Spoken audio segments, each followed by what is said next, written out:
This was the scene minutes after this morning's crash. As a train travelling at 40 miles an hour smashed into the back of another, 5 carriages leapt off the rails, one was thrown into the air, landing halfway up an embankment. Fire and ambulance crews found a mangled wreckage with more than 100 passengers in 2-pack commuter trains injured. It soon became clear many were dead or seriously hurt. I think some of the people in the days following the accident did get quite directly angry. Angry with the circumstances, angry with life, and a lot of the anger focused on British Rail and what they saw as the failings of British Rail in letting that happen.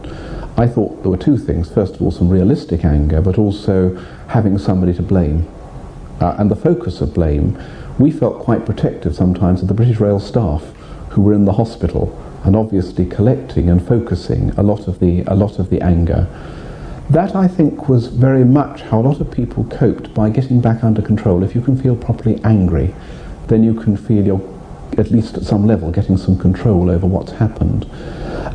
Other things, like, for example, when people went home, finding that they weren't the same, that the memory of the accident and of what had happened had intruded and interfered with sort of normal things, like, for example, travelling to work by train, doing routine things, and sometimes people describing quite a lot of difficulty in their personal relationships, difficulty with their families, difficulty with spouses, with children, who tried to understand, but they hadn't been through the same experience. And I'm quite sure that families and friends and colleagues had a tough time as well, while the people weathered the sort of intrusion of the memories into their into their lives and had to assimilate that. And a lot of people, in my experience, felt really quite sad and quite thoughtful. And I think it's particularly important that one listens carefully to people in that position and not make the muddle between a person who's quite sad and thoughtful and a person who's depressed. Because I think there is a difference, and the person who is depressed tends to be empty of feelings. Most of the people I came across were actually quite full of feelings, and I thought just needed time to assimilate those feelings. There were, of course, people for whom the trauma had reactivated previous memories, previous histories of psychological pain, psychological illness, and they were people who needed, I think, quite important attention. And that was true for victims of the crash, but also for staff members and carers, incidentally. It was something that you do need to pay attention to.